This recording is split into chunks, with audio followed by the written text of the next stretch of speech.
Formal nang ibinigay ng Australia ang mga drone sa Pilipinas. Gagamitin ang mga drone upang matyagan o i-monitor ang West Philippine Sea. Si Bernard Ferrer sa Balitang Pambansa, live. Bernard.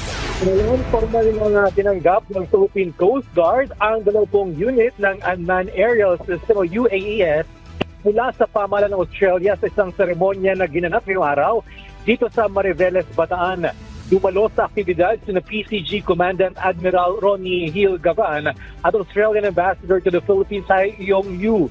Tinatayang nasa 34 million pesos ang kabuang halaga ng mga nasabing UAS. Kasabay nito ay sasailalim sa pagsasanay ang 30 taon ng PCG upang matutunan at mapahusay ang paggamit ng mga drone.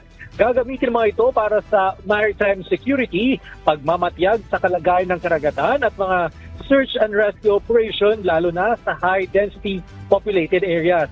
Posible rin itong gamitin sa mga operasyon sa West Philippine Sea.